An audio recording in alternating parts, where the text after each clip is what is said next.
Okay, so the last day of the workshops, we are very happy to have with us Sonia Górecka and Paweł Pokutycki. Thank you so much Yes. for being with us. We're really glad that we got to time to record this with you. So thank you again. And I would like to start because this is, as Sasha said, the last day of the workshops. What was your Slavic Glitch workshop about? So Slavic Glitch workshop started with the idea that all the digital space we know is quite unified and westernized.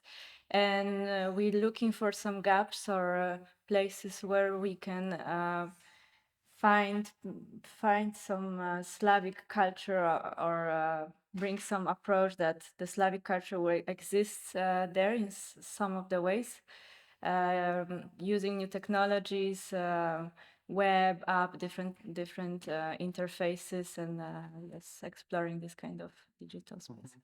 Yeah, so we're looking at, first of all, to define a bit what Slavic means today in contemporary globalized reality, also in the homogeneous and generic digital environments. And we talk about everything here from interfaces, apps, computer games, all the sort of digital artifacts around us, and sort of go against a bit the digital colonialism that occurred from the early days of so-called digital revolution. We try to see how we can emancipate some of the spaces with in this case Slavic references. Of course, we are not just interested in the Slavic context because many other local cultures also are affected by this seamless, predictable sort of design decisions that are present in digital environments. But in this case, being here at the Polish-Japanese Academy of Information Technology with so many students from different Slavic countries, we think it's a relevant place to be with this type of project. Thank you for the detailed answer. Yeah. And for us to understand how you, I don't know, Function. yeah, what's your interested in the art field and what's your professional background? So yeah, I'm a multimedia artist and designer, and trying to work between digital and analog and reversely. Mostly interested in ethics of technology and malfunction of infrastructure. Also combined with research into local heritage or intergenerational imagination. So it's kind of connected already to the workshop itself. And personally, I work mostly with also textile, but also graphic design, and try to blend it with some virtual reality or 3D environments. I'm a creative technologist, researcher, thinker, lecturer, many years associated with the Royal Academy of Art in The Hague, the Netherlands, and also Design Academy Eindhoven, where we met.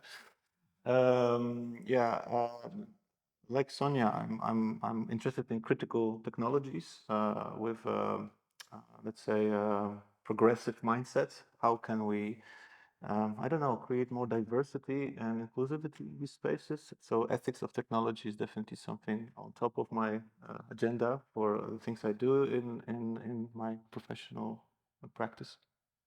That's really good to know. And you mentioned we're in Polish Japanese Academy of Information Technology. And how did you even get to conduct the workshop here? A couple of years ago, I got in touch with Eva Satelecka got in touch with me first of all, I did not know so much back then about the academy, but then I learned that you have like workshops every month or so, and that with a lot of international people coming over, and I thought, wow, this is fantastic. And I do like the format of short workshops. In this case, it's a bit longer. It's actually 2 weeks, spread over 2 months. So yeah, there's been a great invitation, and since then I'm really happy to be coming back here. This time with Sonia, and it's really a pleasure for us also to come back. We are both based in the Netherlands, and in this case, we have an opportunity to be active here with the topics close to our heart. But then also we are back here in this context, Polish context.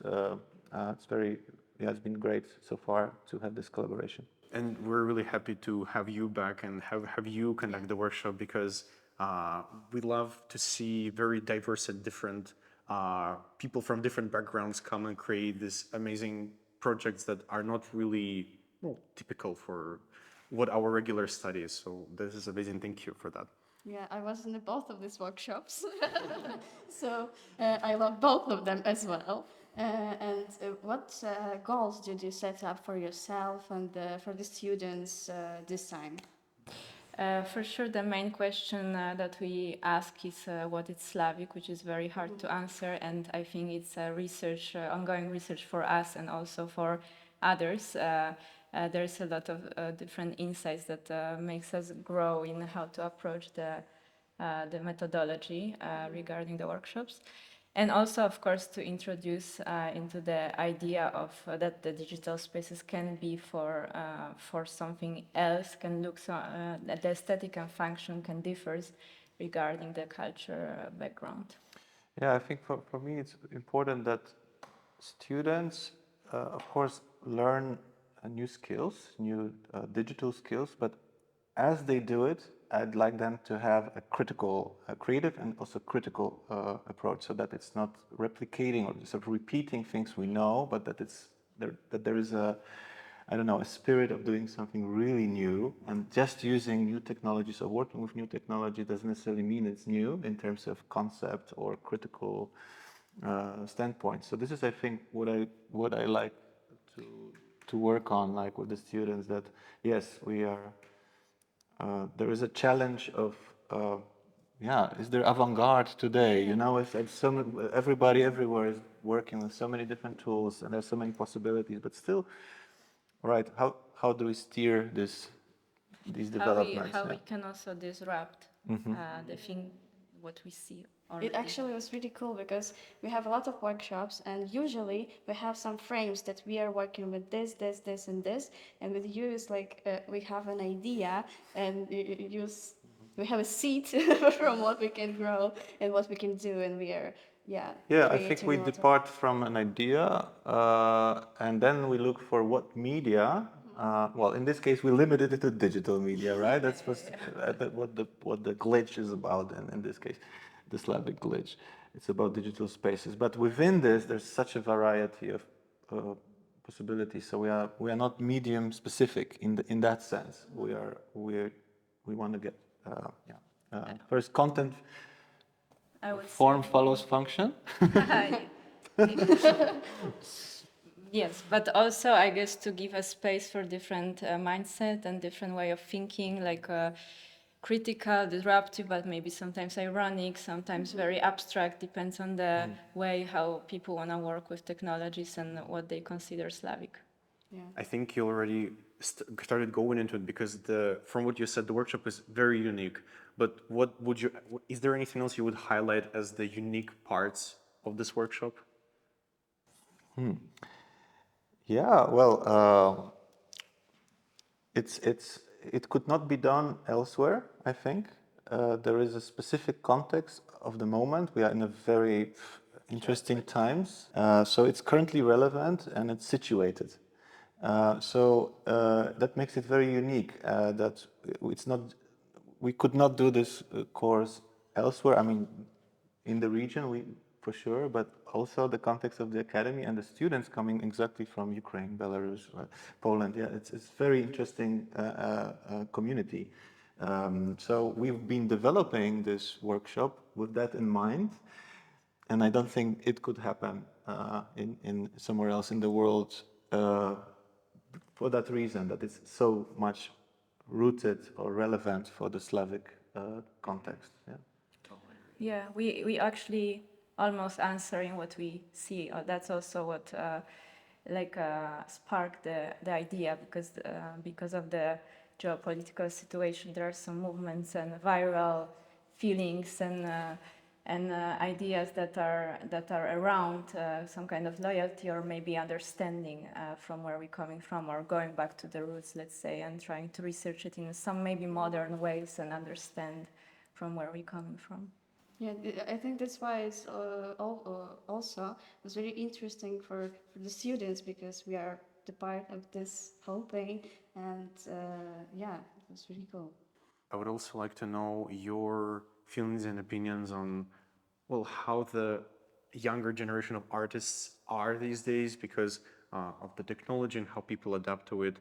What would you highlight? What would you tell to younger artists and designers who are into the field these days? Um, so maybe in this case, we're a little bit spoiled because we live and work in the Netherlands, and this is I would say, quite a different environment for young designers and creative thinkers, artists. Design in the Netherlands is to a large extent subsidized. You have this so-called critical speculative design, and you can there is space or enough spaces for people who want to do it to, be designers that not necessarily create something very applied that's fitting the market needs, but is more of a piece of design for discourse, right? So this is what we celebrate, and we like it very much, and we of course try to bring it also here. But we are also very much aware that it's not that situation isn't for everyone in every place around the world. So as the world is so complex and diverse, I don't know if I have one message or answer. We like to create bridges between different, that's of course today you need to be, designers cannot allow themselves to be just designers. They also have to understand societal processes, cultural processes, political, technological. It's very complex nowadays. I think there are great opportunities, but also challenges to face, with all those different elements that you need to be aware of. So, what do you think? I would also struggle to answer this question fully. However, I don't know, maybe we come in here also to show this different approach, and maybe there is a space for people to mix it even sometimes, or find something in between for themselves to be a bit experimental, but still find their own way. Yeah, I recently thought of a term, post-speculative design.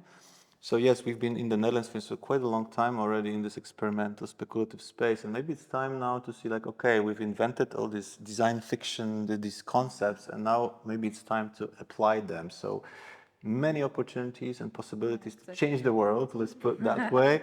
Not easy thing, but it starts here in higher arts education. You gave a really great answer to this, and yeah, so thank you very much for that. I would like to, I guess, finish by highlighting the students' work from this week. I understand that the workshop is going to continue in November. However, Sasha, maybe you could bring up a few examples and we can discuss them, just of the works that you personally liked from the workshop, just to have a few words about it. We will put them somewhere. Sure. Okay, one of my favorites is Mouse Pieruk. I love him so much. There's Maria, I guess, that created this extraordinary mouse that I want to order. We also talked with her, and she said, "Yeah, it would be cool to do this with silicone, and so it will even smell with this fried onion." And the second one, it was really interesting. The cyberpunk, Oh God. cyberpunk Slavic, something like this, because The game, yeah. yes.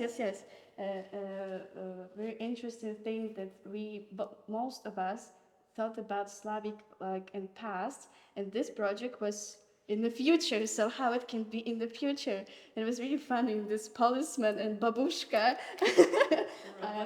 Yes, in the future, how it will look like in the cyberpunk. So cool. Yeah, thank you. It's also, I mean, all these projects, I think, show the different aspects of the Slavic glitch or possibilities of the Slavic glitch. I think what we have to also underline, yeah, that of course some of these projects are ironic or humoristic, but actually it's meant, there is a serious side to it. We really genuinely believe that, yeah, many of these digital tools and products somehow are disconnected from local identities or stories, and yeah, this is a way, maybe even with some humor, why not, to bring the reflection on that and make these type of practices more relevant in the industry. Yeah, it's really nice also when, so we are, yeah, even the things that are based on, let's say, some sense of humor, actually quite serious. For instance, the mouse. The mouse is a kind of reflection on, you know, always the design of design in general is often about ergonomics and user friendliness and all that. And maybe it's also some form of design critique to explore other types of forms, and you know, it's not so good for you to use the mouse for too long, you know. So maybe if it's a pieruk, you know, you save your, you know, you don't get issues. I don't know. We like the speculation, and yes, it's also with some humor, which makes it, I think, also approachable for anyone listening and participating. I feel like what was really also cool, because we already had the presentation, people were loving all of those ideas because people feel this connection, and seeing what they know about the culture in this new modernized context just makes everybody feel, well, really enjoy it a lot. Cozy and like, Yeah, cozy in a way, something that they would never expect to see. So Yeah. that was great. Yeah, and there's like applause at the end. We don't have it like really. Like, I mean, we have it, but not that much. Yeah. So people really enjoyed it. Thank you so much for your time. We cannot wait to see what's going to happen in November. And thank you for your time again. Thank you for being here.